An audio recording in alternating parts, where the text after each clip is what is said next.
pilot takes off at night from a coastal airfield.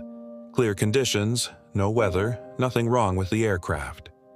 He climbs out over the water, and about 90 seconds into the flight, the shoreline lights fall behind him. And there's nothing in front of the windshield anymore.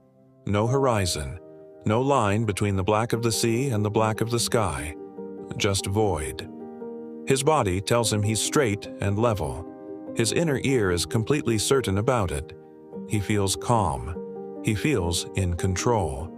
And he is in a slow descending right turn, losing about 200 feet a minute, heading toward the water. The instruments in front of him are showing exactly what's happening. The attitude indicator is banked over. The altimeter is unwinding. He isn't looking at them. Not because he's careless, and not because he's untrained in the basics, because his body is telling him a story, and that story feels more true than the panel does. This is spatial disorientation. It's not exotic, it's not rare. It is the single reason instrument training exists as a separate discipline in aviation, and it forced the industry to accept something genuinely uncomfortable. The pilot's own sensations are not a reliable source of information. Not sometimes unreliable, not reliable. Every instrument-rated pilot gets drilled on one counterintuitive instruction for those conditions. Ignore what you feel, read the panel, fly the panel.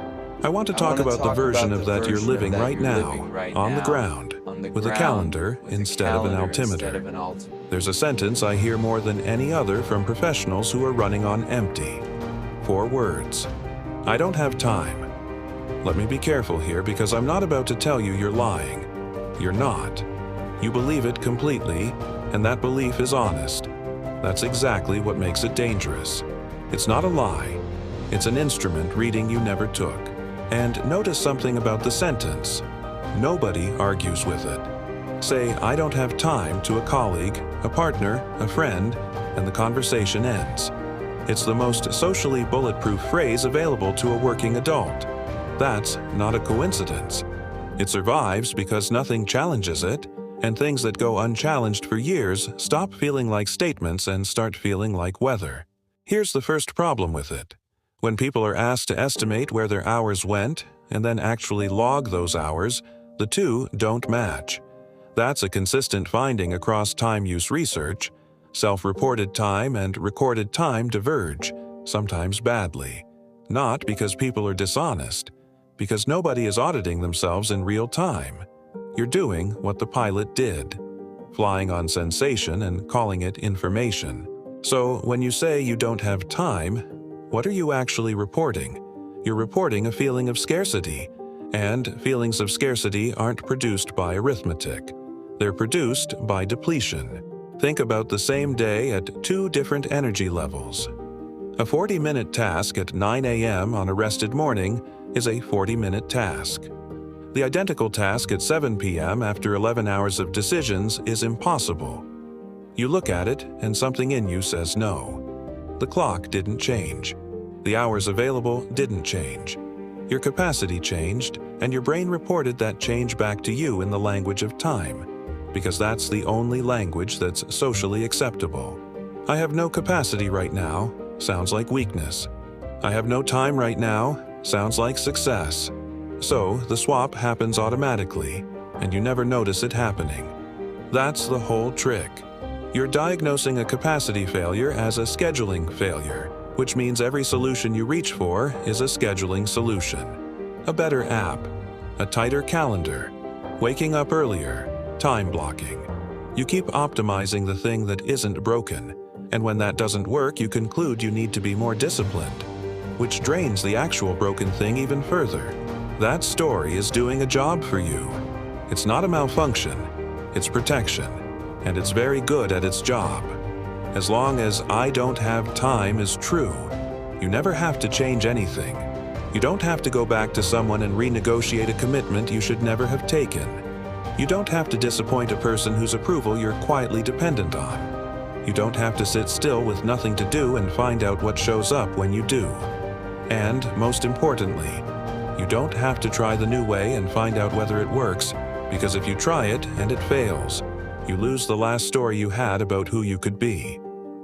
The story keeps you somewhere familiar, and familiar reads as safe, even when familiar is precisely what's burning you down. That's the thing about a comfort zone that people get wrong. It isn't comfortable. It's just known. People will stay in a known fire over an unknown exit every single time and then describe it as being realistic. Psychologists call the machinery underneath this cognitive dissonance. Put simply, when your behavior and your stated values don't line up, you usually don't change the behavior. You change the explanation. It's cheaper, it's faster, and it works immediately. Do that a few thousand times and the explanation calcifies. It stops feeling like an explanation. It starts feeling like a fact about your life. Mine wasn't about time. Mine was about capability. For years, the story I ran was that I wasn't built for this, that I kept failing at the thing I wanted because some people are made to win, and I wasn't one of them. And here's the honest thing. It never felt like defeat.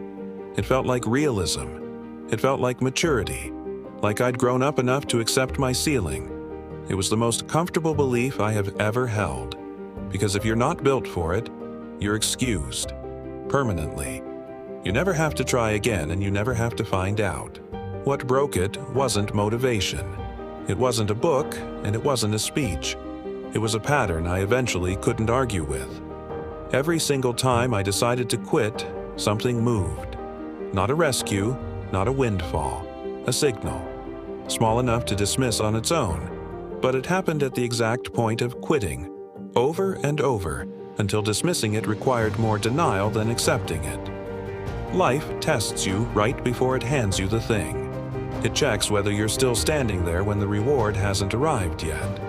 And once I'd seen that 3 or 4 times, the story about not being built for it had no weight left. The instruments had been reading something else the entire time. I just wasn't looking at the panel. Let me kill the cheap version of this before someone sells it to you. Just change your mindset. Just decide differently. Just choose better. No, that framing is backwards, and it's why most people try this, fail, and add the failure to the pile of evidence against themselves. Here is what's actually true, and it annoys me every time I say it. Not changing is the easy work. Staying is easy. The story is easy. It's automatic. It's already running. It requires nothing from you today, and it will keep working for another decade. Change is the expensive one. Change is dedication, and it's sacrifice, and it's doing the unfamiliar thing on the specific day you have the least in the tank. Which, by the way, is most days, which is why it's hard. Anyone who tells you it's a simple decision has never held a hard change for 90 days. It isn't a decision, it's a decision, and then 200 small, unglamorous repetitions of that decision with no applause. One move this week. Days 1 through 3. Log actual hours. Write every block of 30 minutes as it happens. Log the data, not the story. Day 4. Mark what moved. What actually moved something forward. Most find it's under 20%. Sit with that panel reading. The pilot who survives doesn't have better instincts. He was trained to distrust them and trust the panel instead. This week, read the panel. You've been flying on sensation for years. This week, read the panel. The instrument check is one move out of the operational resilience method, the full system for rebuilding capacity when you've been running on feeling instead of data. Links in the description. And if you don't know which system in you is closest to failing, start with the assessment. 12 questions, score, and full breakdown in your inbox. Like and follow if you like the content. This is Mind Alchemy.